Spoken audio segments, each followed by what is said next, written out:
Championship already in Ulster, it was still good to see him making the trip to the south. And with Eamon Boland and Austin McHale in similar Subarus, World Rally Car action was guaranteed.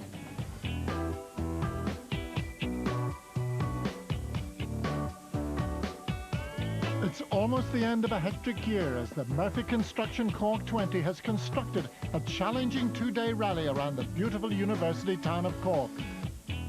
I am alone, but adored by 100,000 more. A challenge the new champion could not resist. There is no pressure, so it's nice to start a rally. We probably have been under serious pressure since the Circuit of Ireland this year, so I want to go to a rally that I can have a go at winning without, if I go off, I go off. He's the first off the ramp in yet another new car. Someone who's very familiar with Cork's start ramp, Austin McHale, who scored his first tarmac victory here exactly 20 years ago.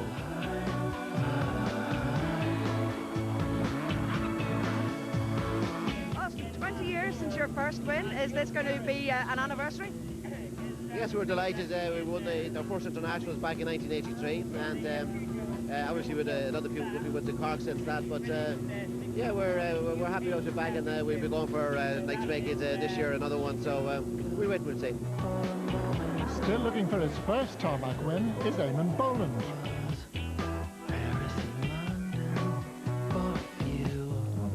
Great win in Wexford for you, and now yet another rally. You're going to go all out for it. Yeah, hopefully, you know, we finished second year last year, so we'd like to do one better this year if we could. Local ace Liam McCarthy, Tony O'Sullivan and Maurice Gass will be amongst those he'll have to beat.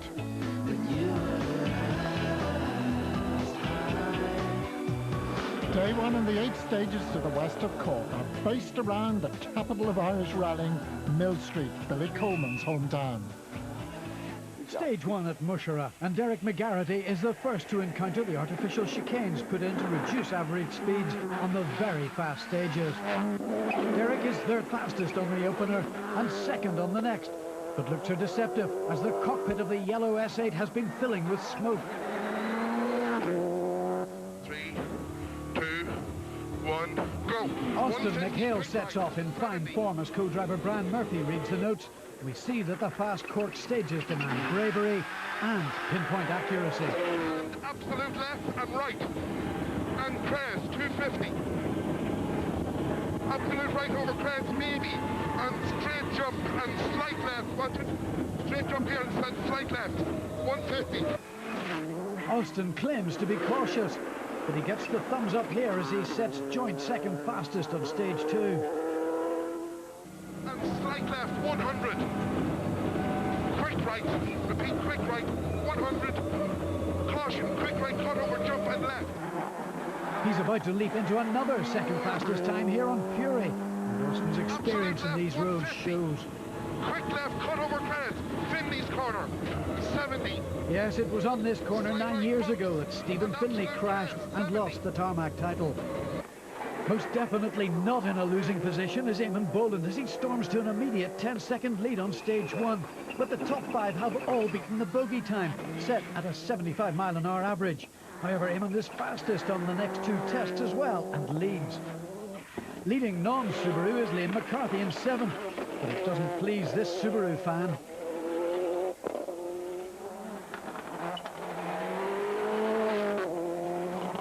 Tony O'Sullivan, fresh from an excellent second in Wexford, is 1 place ahead of the Corolla, despite a lurid spin on the 3rd test at Fury. Welcome Welsh visitor Melvin Evans is 5th, despite a sticking throttle which is causing worrying moments.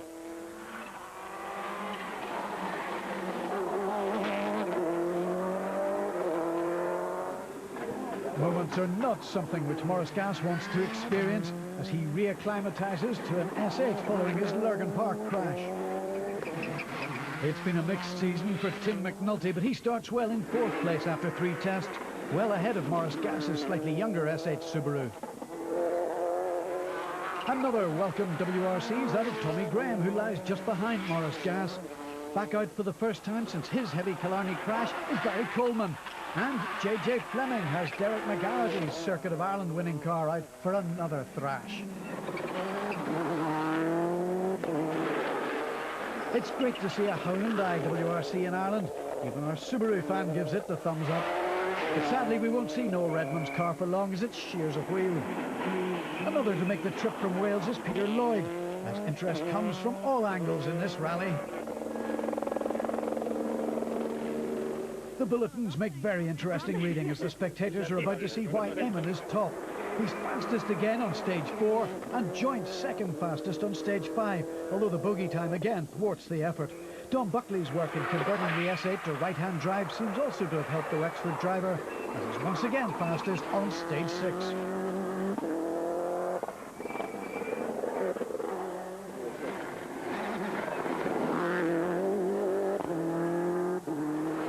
Derek McGarrity has chosen the wrong tyre compound and is still suffering from smoke caused by a leaking gearbox. He's lost a crucial 9 seconds to the flying Eamon on stage 4.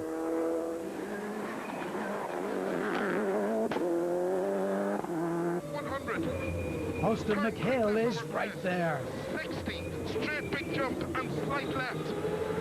And quick right. And quick On left. Loch Lua, he's really trying. He's right on the limit. And straight jump 100.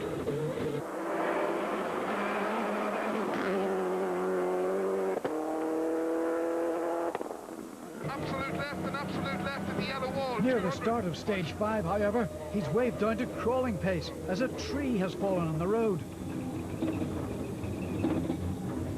All right. The delay doesn't affect him. He's joint second fastest with Eamon, although unfortunately it's the bogey stage and the gap to Derek could have been less than 14 seconds.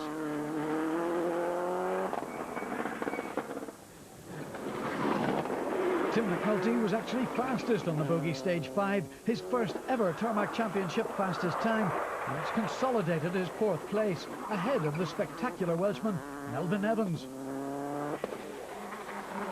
He's considering a Tarmac Championship campaign next season. Let's hope so.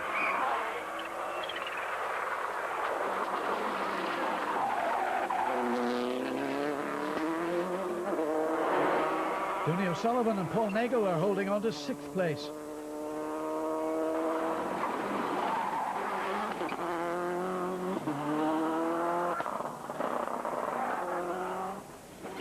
While Liam McCarthy must have Kieran Murphy really holding on as he's rocketed from 11th to 7th.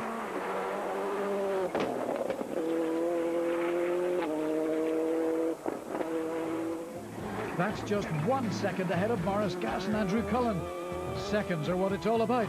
We return after the break to see who'll finish on the least seconds.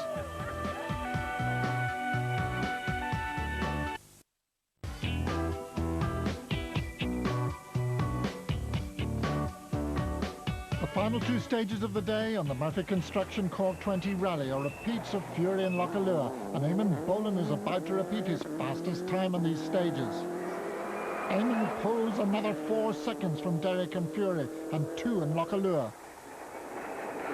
Derek tweaks the handbrake in fine style, but finishes the day 20 seconds behind. And slight left. 70. More importantly, Austin is just 17 seconds behind Derek, and he's clearly pushing his older S7 Subaru. 70, absolute left. And absolute left again, 200, go. Slight right, 100. Quick left, cut, junction, and quick right tightens on the exit. He equals Derek and Fury and drops 4 seconds on Loch Lua. Straight jump, and quick right cut over jump, and slight right and left, 60. Turn very fast left. Tim McNulty finishes the day in 4th. With Donny O'Sullivan involved in a 3-way battle for 5th. Holding off a hard-trying Melvin Evans by 1 second, and Liam McCarthy by just 3 seconds. An exuberant Morris Gass has moved ahead of Tommy Graham, who has suffered a power steering problem. And JJ Fleming is impressing in the ex-Tommy Mackinnon Subaru.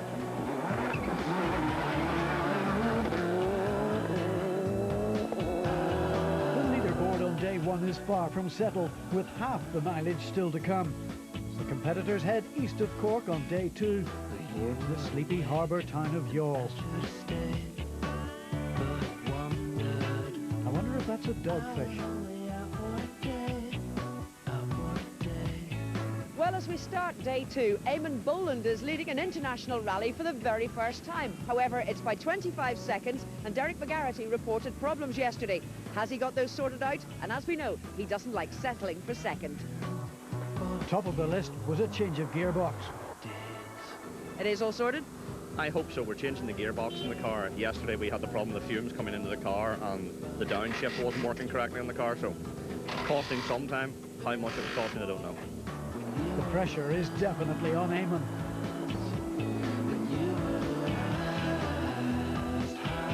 No problem with the car, you know, it went perfect. Perfect, absolutely perfect. 20 seconds. Fingers crossed the 6 stages ahead today?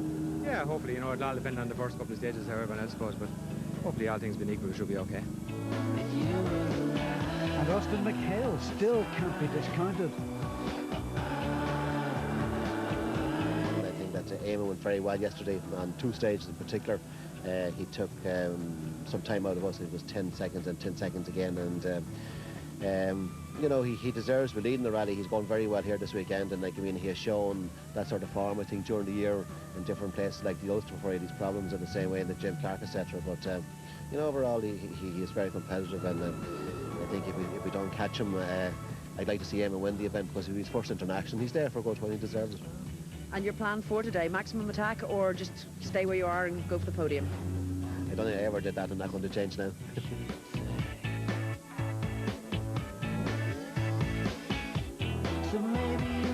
The rally leader is second fastest on the opening inch stage and fastest by 2 seconds on the next to extend his lead to 23 seconds. 2, 1,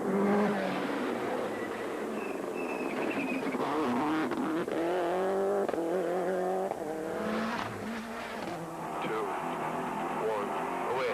40, right. McGarity, now with his Matcom Subaru fully restored, equals Eamon on the first test, but drops 3 seconds to the Wexford driver on the second. It's not quite turning out to be the dream end-of-season demonstration the new champion had planned, but there's still a real chance of taking his second tarmac win of the year. Crest into turn, square left. Repeat, crest into turn, square left. 60. Right over crest, 40. 5 left, 40. It's no wonder he's in a hurry. This car won a Belgian rally in the hands of Patrick Snires last weekend, and it has to be back with Patrick in a few days' time.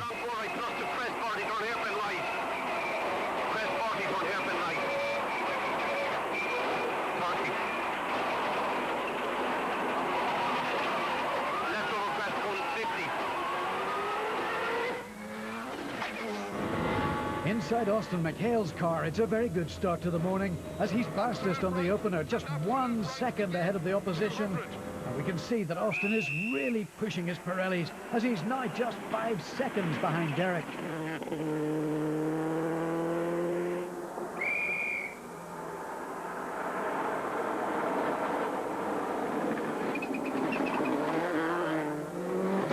Not only is this Austin's 20th anniversary rally, but he's also just 1 win away from Bertie Fisher's all-time tarmac record of rally wins. Absolute left over crest, and right, 130. Slight left, 100. Quick right now, 150. On the Ballynoo test, we can compare Austin McHale on the left and Derek McGarity on the right.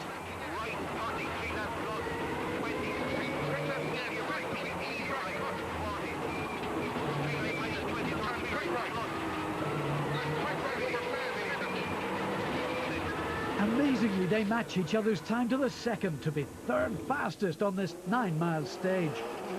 Tim McNulty's no immediate threat to this battle. He loses a lot of time on stage 10, but Tony O'Sullivan is very much threatening him at present. The Killarney man is on a charge, posting second fastest on stage 10, just 2 seconds shy of Eamon. He's now 10 seconds off fourth. Melvin Evans is still impressive to watch in sixth.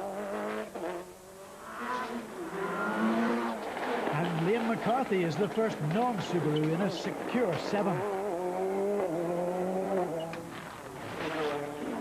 Morris Gass is 8th, 30 seconds behind McCarthy.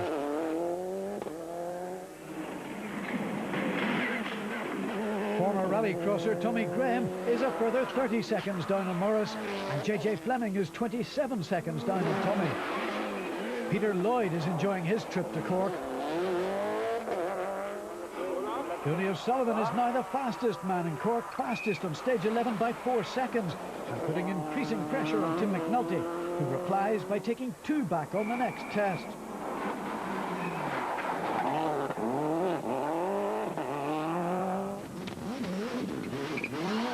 Austin McHale is in spectacular form here and drops just 2 to Derek on stage 11. At the end of the next stage, it's the car that's succumbing to the pressure. They don't know what's wrong, but they can smell smoke inside that car. I'm on fire, come on. Leaking fluid from the power steering has caused the fire. Stage 13 has been very unlucky. And now McHale has to grapple with power steering failure. He drops a minute to Derek. Dermot, get them out as quick as you can. We need to push you. Okay. Right. Derek asks Dermot O'Gorman to get the notes out quickly because he wants to push on. And push he does.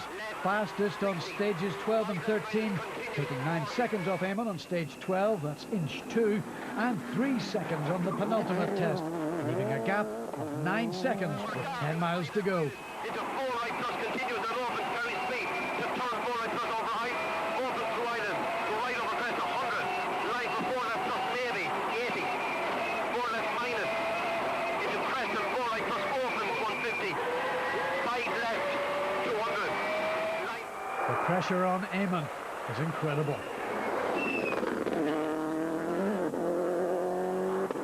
Well, this is an interesting situation going into the last stage, Eamon. Yeah, there's only 7 seconds in it now, and Derek Bay has on this one the last time, I think, by 12 seconds, so we'll have to see what we can do on this one. It's all down to just one stage at the end of a long, hard season, and champion Derek could end the year in even more glory. Going sideways into 15th, Peter Lloyd. Barry Coleman slides to 12th, 2 places behind JJ Fleming's S8 Subaru.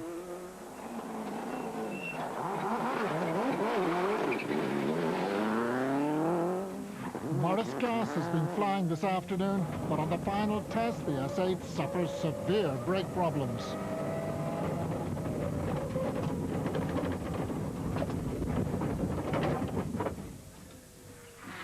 Tommy Graham and Bob Kelly inherit 7th with Morris's misfortune.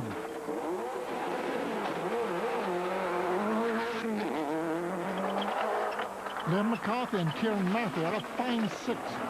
Welcome interloper amongst the Subarus. Whilst the spectacular Melvin Evans has been very welcome visitor in 5th place. Tim McNulty scores his best result of the season in 4th, as Donny O'Sullivan was well over his maximum lateness as his car stopped in the road section. Sadly, Austin doesn't score his anniversary win here, but if it had not been for those problems, who knows?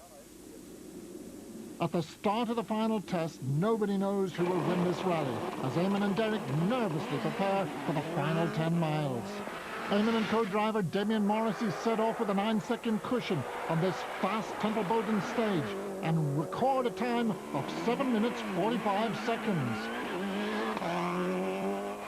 Almost a second a mile has to be gained to take victory, and as we can see, Derek and Dermot O'Gorman are giving it a go.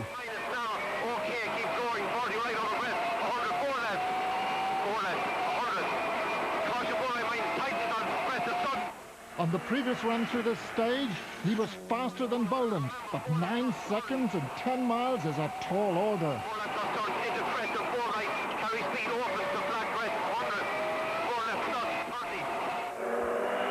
And there's little to tell between the 2 cars at our camera point.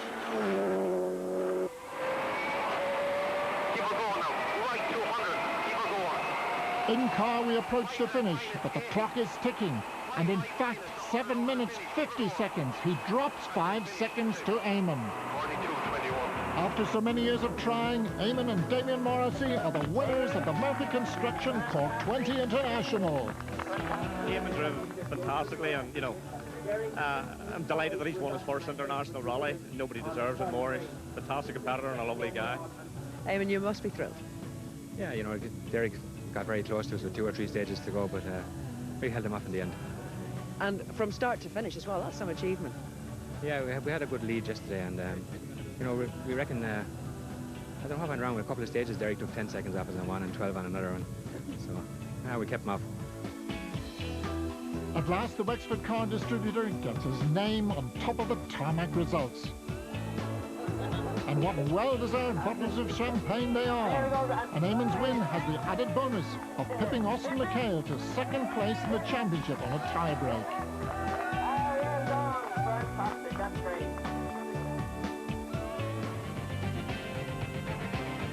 To win one of 4 fabulous World Rally car models each week, simply text the word rally and answer a simple multiple-choice question. It's 53033 from the Republic of Ireland or 88122 from Northern Ireland. Text costs €120 or £1 sterling. Entries open now until next Friday. And next Saturday here on the Buy and Sell Rally Review programme, we're going to make a return visit to Cork to see how the final outcome worked out in the Group N Championship title. We're also going to nip over to Scotland to see an Irish win in the Knockhill Rally Sprint. Hope to see you there.